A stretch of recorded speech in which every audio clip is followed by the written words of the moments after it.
ఏంటే దుర్గా, నీకేమైనా పిచ్చి పట్టిందా? ఆ తిక్కలోని పెళ్లి చేసుకున్నావేంటే? ఇప్పుడు తను నా భర్త, కాస్త మర్యాదగా మాట్లాడండి. ఒక పల్లెటూళ్ళలో శివయ్య అనే ఒక వ్యక్తి ఉన్నాడు. అతనిది పేద కుటుంబం.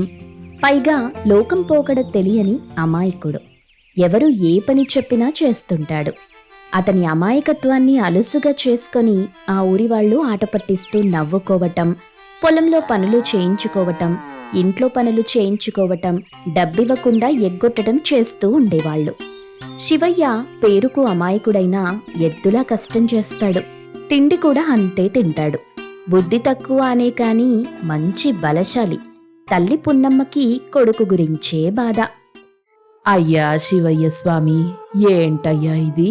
నా కొడుకు ఆడి అమాయకత్వంతో ఈ మాయదారి లోకంలో ఎట్టా బతుకుతాడు? మంచి తప్ప చెడు చేయటం తెలియని పిచ్చి మహారాజు నా కొడుకు. ఈడి అమాయకత్వాన్ని చూసి ఏ అమ్మాయి వాణ్ణి పెళ్లి చేసుకోవడానికి ఇష్టపడట్లేదు.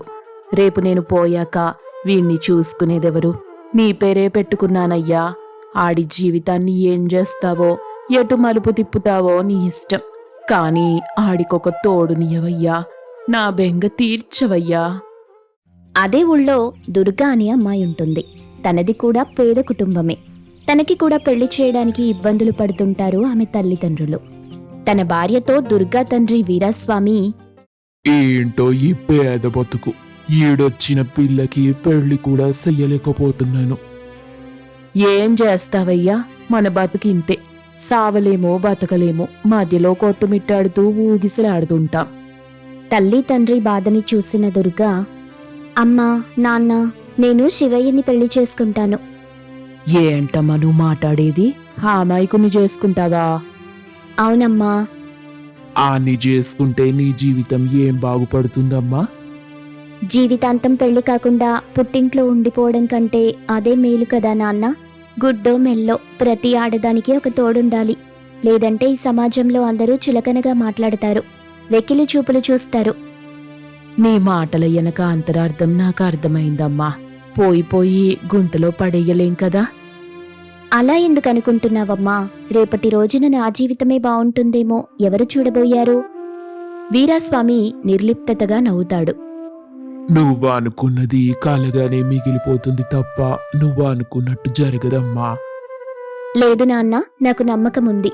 శివయ్య అమాయకుడే గాని చాలా మంచివాడు. ఈ ఊళ్ళో ఎవరూ చేయనంత కష్టం చేస్తాడు. అతనికి కావలసింది సరైన మార్గాన్ని చూపించే తన మనిషి. ఆ మనిషిని నేనే ఎందుకు కాకూడదు? ఏమోనమ్మా, నువ్వు చెప్తుంటే వినటానికి బానే ఉంది గాని కాస్త భయంగా ఉంది. ఒక్కసారి ఆలోచించండి. నాకంటూ ఒక తోడు దొరుకుతుంది. నా మనిషి అంటూ నాకుంటాడు.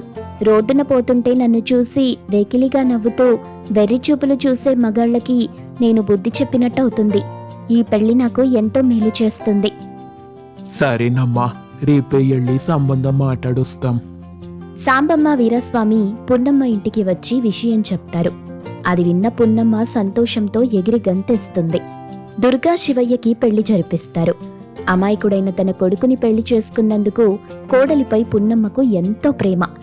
ఊరి వాళ్లంతా దుర్గా శివయ్యని పెళ్లి చేసుకుందని గుసగుసలాడుకుంటారు. ఏంటే దుర్గా, నీకేమైనా పిచ్చి పట్టిందా? ఆ తిక్కలోని పెళ్లి చేసుకున్నావేంటే? ఇప్పుడు తను నా భర్త, కాస్త మర్యాదగా మాట్లాడండి. ఏదో నీ మంచి కోసం అన్నాను, అంత కోపం దేనికో?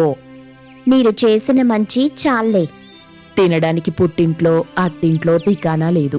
మొగుడు చూడబోతే మాలోకంగాడు. అయినా ఈ పొగరికి మాత్రం ఏం తక్కువ లేదు. ఆవిడ మాటలు దుర్గ మనసుని బాధిస్తాయి. తల వంచుకొని ఇంటికొచ్చేస్తుంది. ఏవండి, నేనేం చెప్పినా వింటారు కదూ? ఓ, వింటాను. రేపటి నుండి మీరు ఇలా అమాయకంగా ఉండకూడదు. అందరిలాగా తెలివిగా ఉండాలి. మంచి బట్టలు వేసుకోవాలి. ఓ, అంతేకాదు, రేపటి నుండి ఈ ఊళ్ళో ఎవరికీ ఊరికే పనికి వెళ్ళకూడదు. డబ్బులిస్తేనే పనికొస్తానని చెప్పండి. అలాగే, నువ్వు చెప్పినట్టే చేస్తాను. మరుసటి రోజు మంచి బట్టలు వేసుకుని ఊళ్ళో నడుచుకుంటూ వెళ్తున్నాడు శివయ్య. అతన్ని చూసి ఊరి వాళ్ళు ఆశ్చర్యపోతారు. ఆ ఊరి పెద్ద చలపతిరావు, ఏంట్రా శివయ్య, కొత్త బట్టల్లో దాగదాగా మెరిసిపోతున్నావు? మా ఆవిడ కొనిపెట్టింది. సర్లే సర్లే గాని బావి నుండి 10 బిందెల నీళ్లు మోసిపోయి. డబ్బులు ముందిస్తేనే చేస్తాను. ఏంట్రోయ్, కొత్తగా ఈ తెలివెక్క నుండి నేర్చుకున్నావు? నీ భార్య నేర్పించి పంపిందా? ఆ, అవును. డబ్బులు తర్వాత ఇస్తానులే, ముందు నీళ్లు మోసిపోయి. ఏ పనైనా సరే ముందు డబ్బులిస్తేనే చెయ్యమని నా భార్య చెప్పింది అని అక్కడి నుండి వెళ్ళిపోతాడు. చలపతిరావుకి కోపం వస్తుంది, అవమానంగా అనిపిస్తుంది. తనలో తాను, తిక్కలోడివి, నువ్వు నన్నే ఎదిరించి మాట్లాడతావా? చెప్తా నీ సంగతి, నీ భార్య సంగతి కూడా. ఈ ఊళ్ళో ఎవరు నీకు పనివ్వకుండా చేస్తాను. అప్పుడు డబ్బులు లేక ఏం తిని బ్రతుకుతావో చూస్తాను. ఆకలికి అలమటిస్తూ చావనన్నా చావాలి, లేదా నా కాళ్ళు పట్టుకొని క్షమించమని అడిగి నేను చెప్పినట్టు చేయడానికైనా ఒప్పుకోవాలి అని ఆ రోజు నుండి ఊళ్ళో ఎవరూ అతనికి పనివ్వకూడదని చెప్తాడు. అలాగే పున్నమ్మ, దుర్గని కూడా ఎవరూ కూలి పనులకు పిలవకూడదని ఊళ్ళో చాటింపు వేయిస్తాడు. ఊరి వాళ్ళందరితో కూడా శివయ్య అలాగే ప్రవర్తించడంతో వాళ్లు కూడా శివయ్యపై కోపంతో చలపతిరావుకి వత్తాసు పలుకుతారు. ఇదిగో వీరస్వామి, నీ కూతురికి తినడానికి లేకుండా పోయిందని నువ్వు సంపాదించి బియ్యం పంపించాలని చూస్తావేమో. అలా చేస్తే నిన్ను, నీ భార్యని కూడా ఊళ్ళో ఎవరూ ఏ పనికి పిలవరు. అప్పుడు నువ్వు, నీ పెళ్ళాం కూడా నీ కూతురు వాళ్ళ కుటుంబంతో పాటు చావాల్సొస్తుంది. జాగ్రత్త. దాంతో సాంబమ్మ, వీరాస్వామి కూడా ఏం చెయ్యలేక మౌనంగా ఉండిపోయారు. కొద్ది రోజులలా గడుస్తాయి. దుర్గా వాళ్ళని ఎవరూ పనికి పిలవకపోవడంతో చేతిలో డబ్బులుండవు. ఇంట్లో ఉన్న బియ్యం, సరుకులు అన్నీ అయిపోతాయి. రోజులో ఒక పూట తిని 2 పూటల పస్తులు పడుకుంటూ ఉంటారు. పాపం ఆకలికి తట్టుకోలేని శివయ్య అల్లాడిపోతుంటాడు.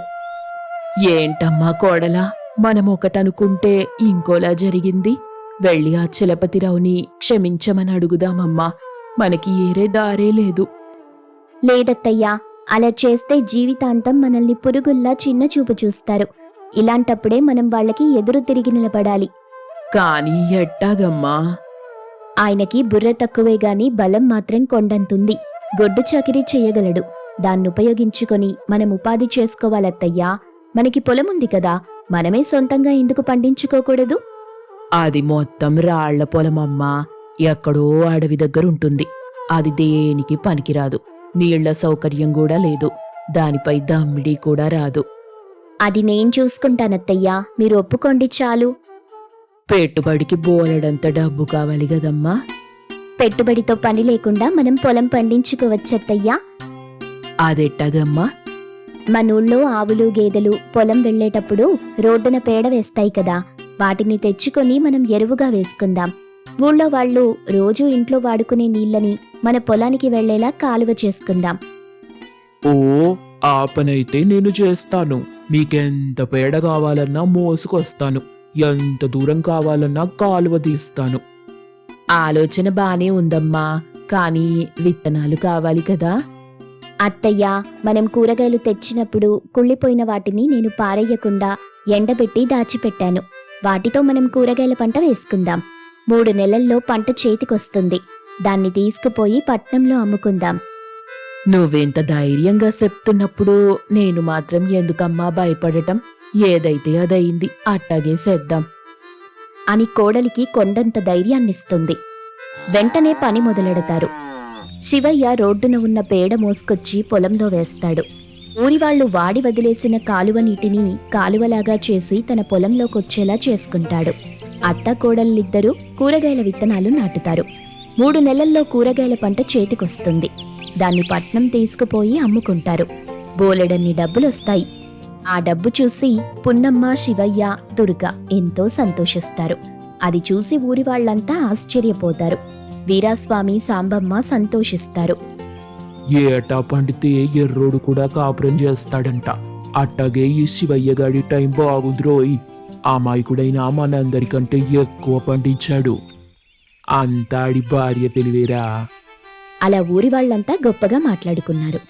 దుర్గ తెలివితేటలకు, ఆత్మాభిమానానికి, పట్టుదలకు చలపతిరావు, ఆ ఊరి వాళ్ళు సిగ్గుపడ్డారు.